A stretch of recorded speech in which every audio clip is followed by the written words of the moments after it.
ഒരു പ്രാവശ്യമെങ്കിലും ദാ ഈ ഒരു പായസം ഉണ്ടാക്കി ഇതിൻ്റെ രുചി അറിഞ്ഞിരിക്കുക തന്നെ വേണം. അത്രയ്ക്ക് ടേസ്റ്റുള്ള payasam. Hello friends, welcome to my channel lemon and chilli. ഇന്നത്തെ റെസിപ്പി മക്രോണി പായസം. നമ്മൾ ഏറ്റവും എളുപ്പത്തിൽ ഉണ്ടാക്കുന്ന പായസം സേമിയ പായസമല്ല, അത്രയും മാത്രമേ സമയം ഇതിനും മതി. നിങ്ങൾ സ്കിപ്പ് ചെയ്യാതെ അവസാനം വരെ കണ്ടിട്ട് ഇതുപോലെ തയ്യാറാക്കി നോക്കിക്കോളൂ. നല്ല ടേസ്റ്റിയാണ്. ഇനി ഇത് എങ്ങനെയാണെന്ന് നോക്കാം. ഇതാ ഞാനിവിടെ മക്രോണി എടുത്തു വെച്ചിട്ടുണ്ട്. ഇത്ര എടുക്കുന്നില്ല, ഇതിൽ നിന്ന് 1 കപ്പിൻ്റെ അളവിലാണ് കാണിക്കുന്നത്. ഏകദേശം ഒരു 5 കപ്പോളം പായസം ഉണ്ടാക്കിയെടുക്കാം. ഇതാ ഞാൻ 250 ml 1 കപ്പ് മക്രോണി എടുത്തിട്ടുണ്ട്. മിക്സിയുടെ ചെറിയ ജാർ എടുത്തിട്ടുണ്ട്, അതിലോട്ടിടുക. ഇതിനിയൊന്ന് പൾസ് ചെയ്തെടുക്കാവൂ.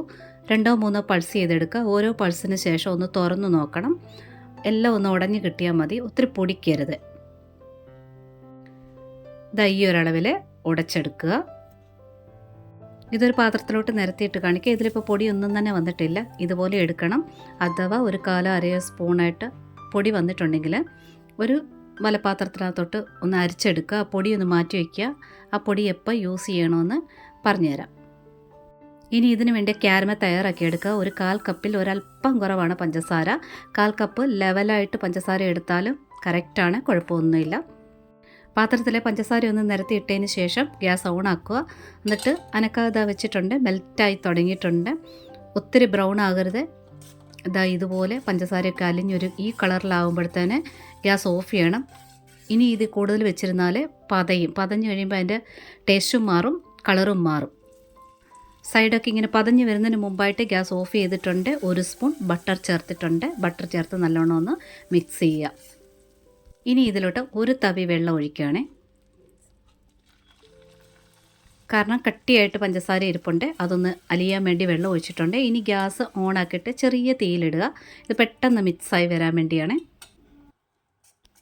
നന്നായിട്ടൊന്ന് ഇളക്കി കൊടുത്താൽ മതി, മിക്സായി വന്നോളും. ഇപ്പം ബട്ടറും ക്യാരമലും നല്ലവണ്ണം മിക്സായിട്ടുണ്ട്.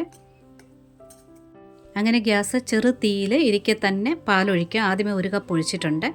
നല്ലവണ്ണം ഒന്ന് മിക്സാക്കി എടുക്കുക. മിക്സായിട്ട് ഇനി ഒരു 2 കപ്പ് പാലൂടെ ചേർക്കണേ. ഇതിലിപ്പോൾ ടോട്ടൽ എത്ര കപ്പ് പാലെടുത്തെന്ന് ഞാൻ പുറകെ പറയുന്നുണ്ട്. ഇപ്പം ഞാനൊരു 3 കപ്പ് എടുത്തിട്ടുണ്ട്. നല്ലവണ്ണം ഒന്ന് മിക്സ് ചെയ്തെടുത്തിട്ടുണ്ട്. തവിയിൽ ക്യാരമൽ ഒട്ടിയിരിപ്പുണ്ട്. നമ്മളിത് പായസം ഇളക്കി വരുമ്പോഴത്തേന് അതങ്ങ് തനിയെ മെൽറ്റായി യോജിച്ചോളും. ഇനി ഇതൊന്ന് തീ അല്പം കൂട്ടി കൊടുത്തുകൊണ്ട് തിളയ്ക്കാനായിട്ട് വിടുക. നല്ലവണ്ണം ഒന്ന് വെട്ടി തിളയ്ക്കട്ടെ. നല്ലവണ്ണം തിളച്ച് വന്നിട്ടുണ്ട്. ഇനി ഇതിലോട്ട് മക്രോണി ചേർക്കാം. ഞാൻ പറഞ്ഞില്ലേ, ഇതിൽ പൊടിയായിട്ടുണ്ടെന്നുണ്ടെങ്കിൽ മാറ്റി വയ്ക്കുക. ഇത് പകുതി വെന്തതിന് ശേഷം ആ പൊടി ചേർത്താൽ മതിയേ. ഇനി ഇടയ്ക്കിടയ്ക്ക് ഇളക്കി കൊടുത്തുകൊണ്ട് നമ്മൾ സേമിയൊക്കെ വേവിക്കില്ലേ, അതുപോലെ തന്നെ വേവിച്ചെടുക്കുക. ഇതിൻ്റെ സൈസ് ഡബിൾ ആകും, അപ്പോൾ ഇത് വെന്തെന്നർത്ഥം. ഇടയ്ക്ക് ഇത് പാല് വറ്റി വന്നിട്ടുണ്ട്.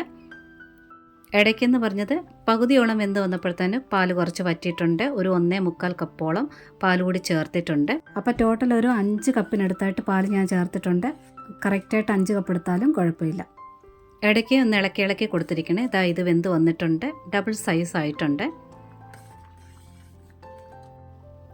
മക്രോണി വെന്തതിന് ശേഷം വേണം ഒരു 2 ടേബിൾ സ്പൂൺ ചൗവരി, ഒത്തിരി ചൗവരി എടുക്കരുത്, കുതിർത്തതിന് ശേഷം നല്ലവണ്ണം വേവിച്ച് ചേർത്തിട്ടുണ്ട്. രണ്ടും കൂടി ഒന്നിച്ചിടാത്ത രണ്ടിൻ്റെ വേവ് വ്യത്യസ്തമാണ്, അതുകൊണ്ടാണ്.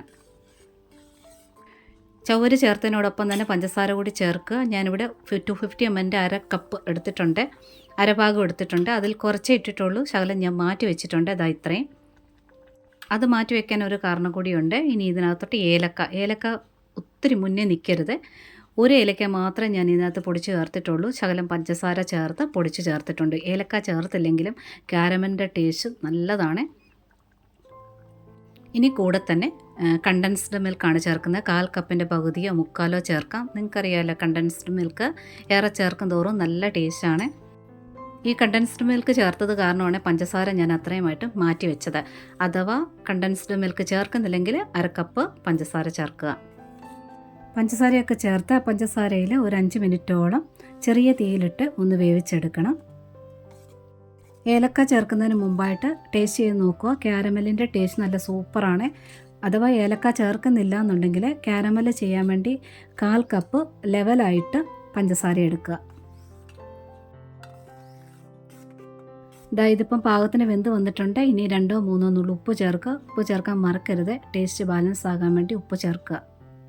ഉപ്പ് ചേർക്കുമ്പോൾ മധുരം തികട്ടുക, ചെടിക്കുക എന്നൊക്കെ പറയില്ലേ, അങ്ങനെ ഉണ്ടാവില്ല. ഇപ്പോൾ ഇത് പാകത്തിന് കുറുകി വന്നിട്ടുണ്ട്. ഇപ്പോൾ ഇത് ഉപയോഗിക്കാനാണെങ്കിൽ ഈ ഒരു കുറുകി വന്നത് കറക്റ്റാണ്. കുറച്ച് നേരം കഴിഞ്ഞ് ഉപയോഗിക്കാനാണെങ്കിൽ നിങ്ങൾക്കറിയാലോ കുറച്ചുകൂടി ഇത് തിക്കാവും. നല്ലവണ്ണം വെട്ടി തിളപ്പിക്കുന്ന പാല് ഒഴിച്ച് ലൂസാക്കാം. കൂടെ മധുരം വേണമെന്നുണ്ടെങ്കിൽ കണ്ടൻസ്ഡ് മിൽക്ക് ഒഴിക്കുക. ഇനി സാധാരണ വറുത്തിടുന്ന പോലെ തന്നെ നെയ്യിൽ കുറച്ച് അണ്ടിപ്പരിപ്പും കിസ്മിസും ചേർത്ത് വറുത്തിടുക. പാലട പായസത്തിന് തുല്യമായിട്ട് അസാധ്യ രുചിയിൽ ഒരു കിടിലൻ പായസമാണിത്. ഒരു പ്രാവശ്യമെങ്കിലും നിങ്ങൾ മസ്റ്റായിട്ട് ഇത് ട്രൈ ചെയ്യേണ്ടതാണ്. എന്നാൽ പിന്നെ ഈ വീഡിയോ ഇഷ്ടപ്പെട്ടിട്ടുണ്ടെങ്കിൽ ഒരു ലൈക്ക് തന്നൊന്ന് സപ്പോർട്ട് ചെയ്തേക്കണേ. കൂടെ കൂട്ടുകാർക്കൊക്കെ ഷെയർ ചെയ്യാനും കമൻറ്റ് തരാനും ഹൈപ്പ് തന്ന് സപ്പോർട്ട് ചെയ്യാനും മറക്കരുത്. സബ്സ്ക്രൈബ് ചെയ്യാത്തവരൊന്ന് സബ്സ്ക്രൈബ് കൂടെ ചെയ്തേക്കണേ. ആ നോട്ടിഫിക്കേഷൻ ബെൽ ബട്ടണിലെ ഓൾ ഓപ്ഷൻ ഒന്ന് ടിക്കാക്കിയിട്ടാൽ മാത്രമേ അടുത്ത വീഡിയോയുടെ നോട്ടിഫിക്കേഷൻ നിങ്ങൾക്ക് വേഗം എത്തിച്ചേരുക. ഒരുപാട് സ്നേഹത്തോടെ താങ്ക്സ് ഫോർ വാച്ചിങ്.